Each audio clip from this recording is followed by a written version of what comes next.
Inni raanfatina akkuma isin jee seera jechuun namni seera san kabaje yooni fi milkaa'e warroonni seera san faalleessan yookaan warroonni seera san cabsan maal ta'anii ni kufan. Namni tokko kan biyya Ingilizitti makiinaa konkolaachisu yookaan konkolaataa konkolaachisu karaa mirgarra taa'a. Seera London keessa ofuudha yookaan Ingiliz keessatti makiinaa ofuuf beeka. Gaafa dura inni barnootaaf mana barnootaa seenee isaa mata torbaatti mana barnootatti mucaan kan ka'e barachuu hin danda'u. Sammuunsaa riitaardiidhaaf duubatti hafaadha. Sammuunsaa rakkina qabdi jedhaniiti xalayaa barreessanii harka kaanii manatti ergan. Waan ilmi namaa takka godhe ati godhuun wanni ati hin dandeenyeef tasuma hin jirtu. Wanni ilmi namaa godhe kun hundinuu waan ati godhuu dandeessu.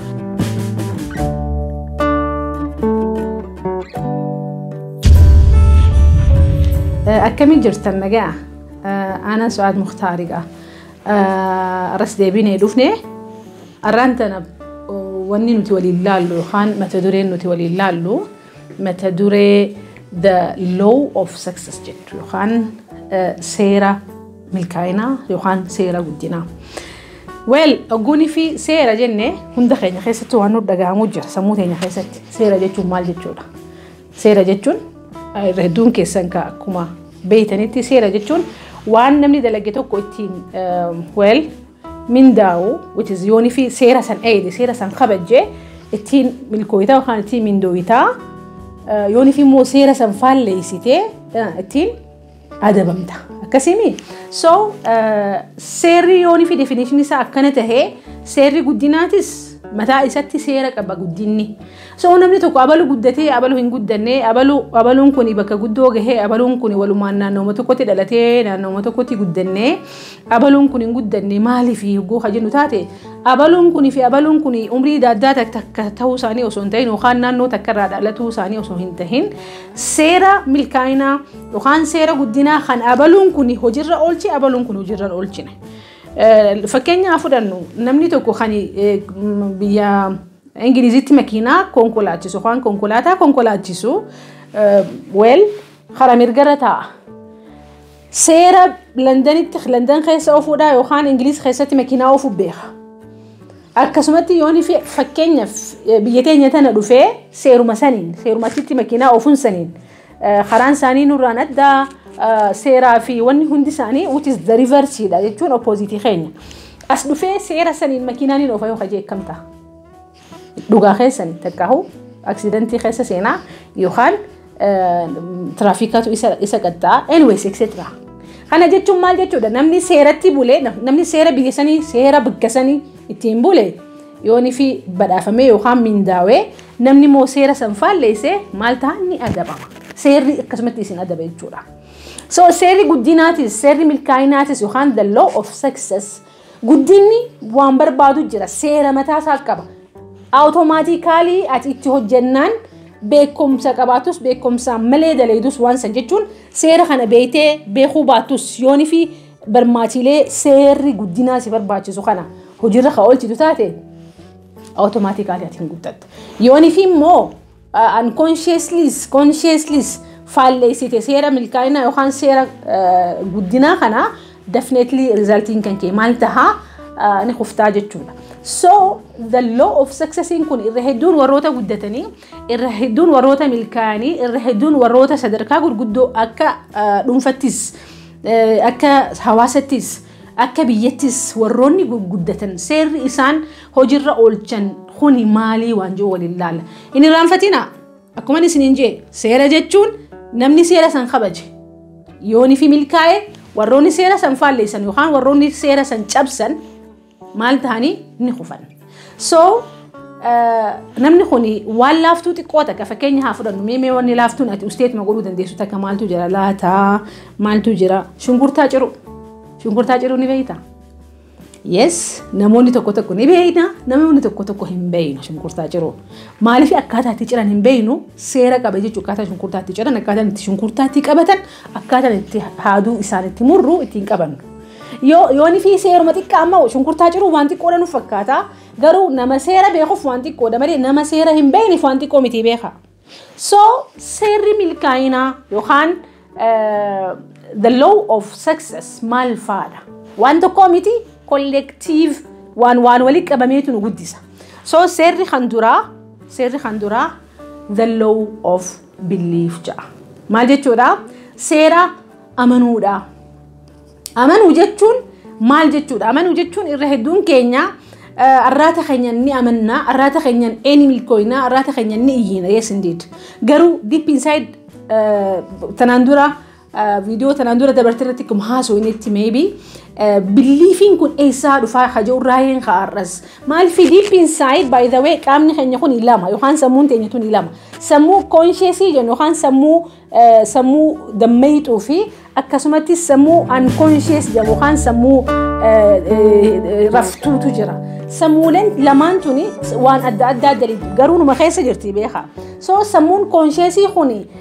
heeraa fi seera hawaasni tiimu barmaatilee hawaasni godhi fi godhin nuun jee'utu mostly ittiin guddata khan subconscious minding keenya yookaan sammuun teenya tani raftutuni sammuu waan calculation hin galuuf calculation hin beetu isii waan atitti picture an isii keessatti ol khaayyatti yookaan story gootetu hogguma hundaa isiin siif kallakkisti automatically isiin gaafattu khuni kamiti develop tahayo khajennu taate namni tokko belief arra qabu khan amma hundi keenyahu we are the result of our beliefs arrantana bakka arra jirru ekomsi arra qabno yohan injifanno nati qabdu yohan milkaayinni ati qabdu maalirratti hundaa'e jechuudha belief ati khaleessa qabdu irratti hundaa'e beliefin kun duba eessa dhufa akkamiti develop godhuu danda'a ma yoo khajennu taate reedun keenya belief keenya develop kan godhe tokko environment keenya yohan naannoo keenya jechuun wanni nuti arginu manneen nuti arginu makiinaan nuti arginu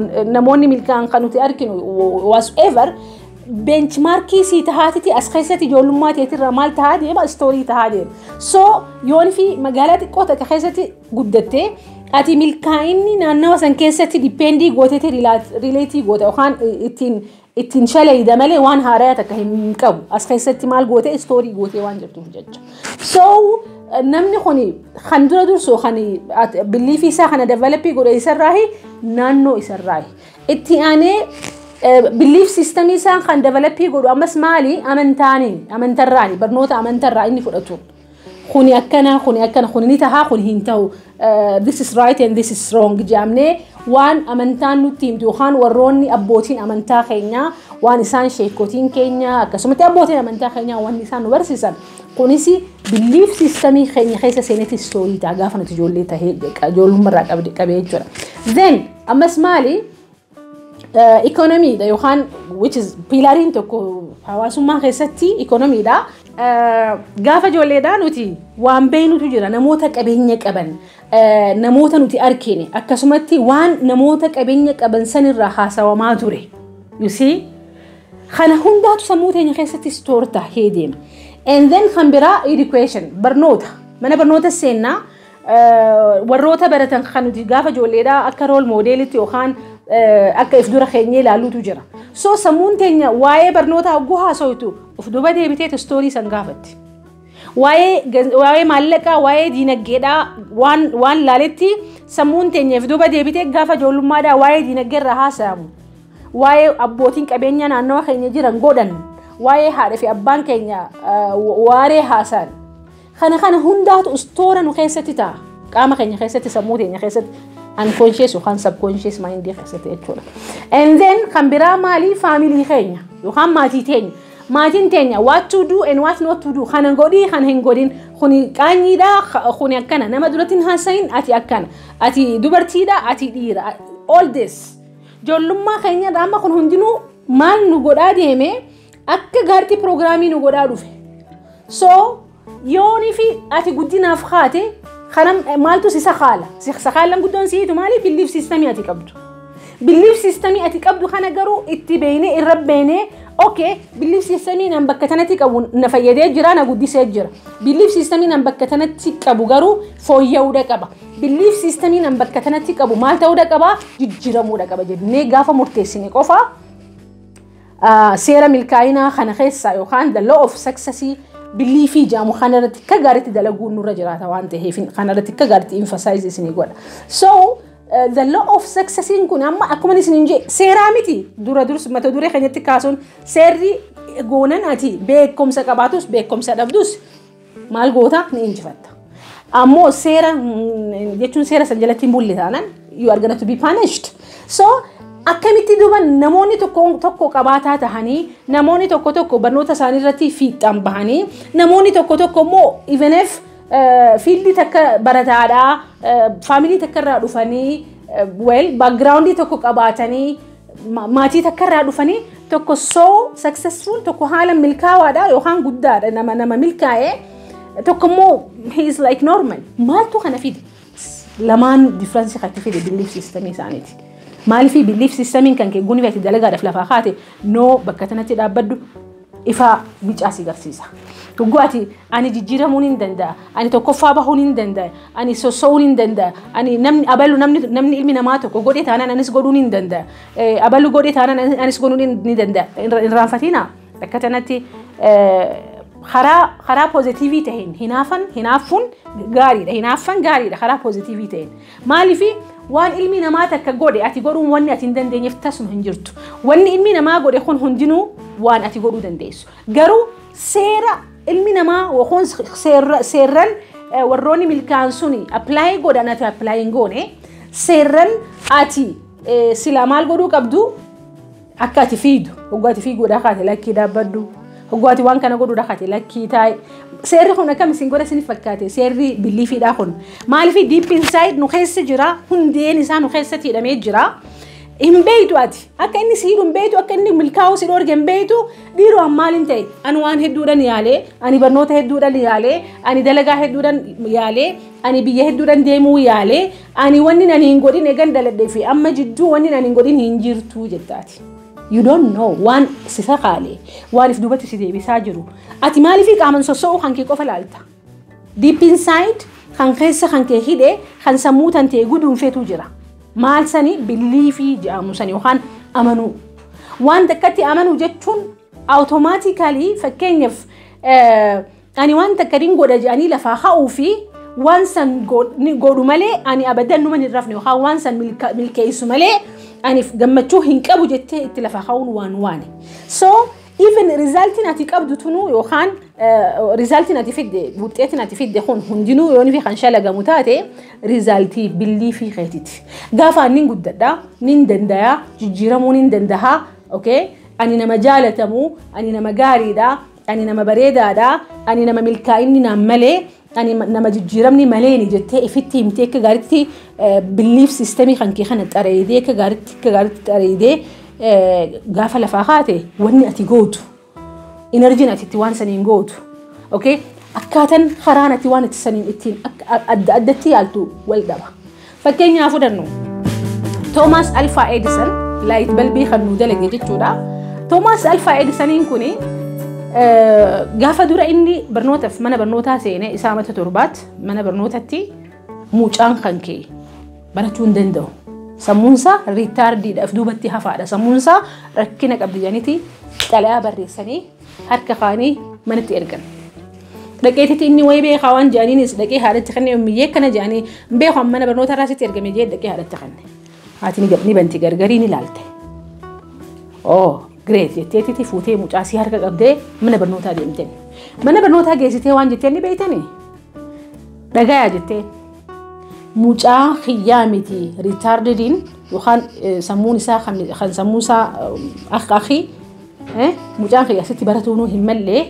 mucaa khiyyaan barsiisa jettee qoma dhawattee mucaa si harka qabattee baate saniin booda mucaa siitiin gatteessee maal jetteen ilma khiyya jetteen sammuun tantee waan mana barnootaa kanaa ol taateef jecha mucaa kan kee nuti barsiisuu hin dandeenyu humnateeti olii jedhaniititi mana barnootaa kanaa ol waan taateef mana barnoota kana ammaan boodetti deebitu jetteen so Thomas Edison atti qaraatii dhaabe haati isaa garuu maal jetteetitti keessatti naqaa turte pirogiraamii maal godhaanii turte ni dandeessaati sammuun tante sammuu mana barnootaa sanii olii jetteen kan imagine yeroo san keessatti gaafa san keessatti so Thomas Edison waan hedduu balleessee waan hedduu gubee waan hedduu yaalee waan hedduu paatentii hedduu akkuma isin beektan yeroo ammaa kana keessatti paatentii hedduutu paatentii isaati at the end of the day maaltu san godhee hojjennu taate waan haati isaa yookaan maatiin isaa sammuu isaa keessatti maal goote install goote. Then what happened? Toomaas ni guddatee gaaf tokko haati isaa ni duute. Osoo mana haadha isaa san tolchutti jiru Toomaas waraqaa gaafa inni ijoolleedhaa mana barnoota irraa barreessan akka tasaa hogguunii fi meeshaa katakabata keessaa baasee tolchuu jiru kufte. Waraqaa tana ol fuudhee banuu waan achirra banaa san arge. Haati isaa ittiin himne. You see? Haati isaa maal jettiin? Ati sammuun tantee sammuu ajaa'ibaati. Sammuu guddoodha. Mana barnootaa kanatti kun isin hin malle.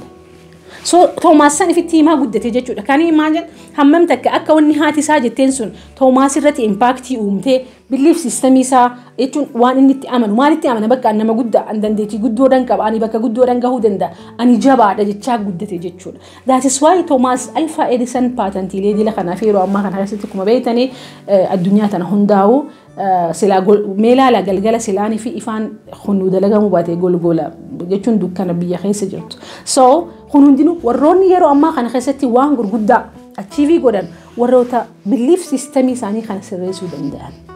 Belief systemii keenya kana sirreessuu danda'uun dirqama. Belief systemii kanaatu of duubanu hogguunii fi ati lafa haa'uudhaa kaate taa'anii dhaqqabda hasin jiru belief systemii keessa already programii ta'esan. So nuti teenyee belief systemii keenyas koomatu, teenyee hawaasa keenyas koomatu, teenyee maatii keenyas koomatu, teenyee barnoota keenya fi barsiisota keenyas koomatu, teenyee biyyas koomatu yookaan karaa koomatu, ikonomii koomatu, amantaa koomatu, komiin si jijjiirti. Komiin si jijjiirtu. Advaayziin barbaannu nuti. Advaayzii jechuun nama si gorsu barbaadamoo, okay? Nama furmaata si kennu barbaadda. Maalifi jiruun inni narra jira jiruutuni jiruu jijjiiramaatii miti jijjiiruun barbaada.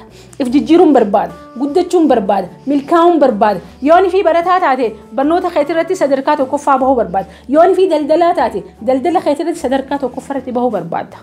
Yooni wama irratti hirmaatti keessattuu tokkoffaa ta'uu barbaada. Tokkoffaa bahuu barbaadde taanaan wanni sidaan geessu takka illee hin jirtu waan takka malee. Biliifi kan kee if duuba deebiitii cheek godhiitii bakka itti sirraa'uun qabu akkuma kaameeraa hogguunii fi waan takka badee dhaabdeetii sirreessitee bakka san irraa murtee bakka poozitiiviidhaan jijjiirtaa miti sammuun teenyaleen akkuma miimooriiti. Miimoorii keessatti wanni seef godhame sun sirraa'uu qaba. So belief systemii keenya jijjiiruudhaaf maal jijjiiruu qabna? Akkaataa itti waa laallu, akkaataa itti waa irra deddeebinee sammuu teenya keessatti deddeebisnu. Filtarii hogguunii fi goonu positively filtarii godhuudha qabna. Yes indeed. Kaleessa garagallee kaleessa keenya diliitii godhuu hin dandeenyu. Because it is already past. Of course, borus waan dhufuu ta'uu hin beeknu. Saniifuu kaleessa irraa waan nu barbaachisa. Sinqii nu barbaachisa. Chaaptara nu barbaachisa. Fudhannee chaaptara keenya irraan tan akka gaariitti aktingii keenya akka gaariitti aktii goonee boruu teenyaa fi heegaree keenyaa fi fuuchara keenya ijaaruu ni dandeenya. So belief systemii kee jijjiirteeti akkaataa jiruutti ilaaltu, akkaataa guddinatti ilaaltu, akkaataa milkaa'inatti ilaaltu jijjiiruudha qabdaadha. Maaliif hundinuu definition kana hundaa'u akkaataa itti ilaaltutu milkaa'ina gara kee fida waan ta'eef. Milkaa'inni hogguma hundaa'u gara keenya dhufuudhaaf seera duraa kana seera belief jedhamu kana akka gaariitti hojiirra oolchinee hogguma hundaa'u irra deebinee cheekiif godhaadhaa. Maallaqa irratti ilaalchi nan qabu maal fakkaata? Saniifuu yoonii fi jijjiiramuu qabaatee haftu jijjiiruu qabda. Haaraan bakka buusuudha qabda. Akkuma reefu tana waliin jechaa turre jechuudha. Hawaasa keenya irratti ilaalchi nuti qabnu. Maatii keenya irratti ilaalchi nuti qabnu. Kun hundinuu kaleessa waan keessa keenyatti maal ta'e habaqaalamee habaqaalli kun garuu yoonii fi sirrii ta'uu baate maal godhuu barbaada? Sirreessuu barbaada. Yoonii fi xiqqashuma poolishii godhuu barbaades xiqqasha poolishii godhii belief systemii kan ta'e sirreessii definitely guddina bira gahuu ni dandeessaan siin jaa galatooma.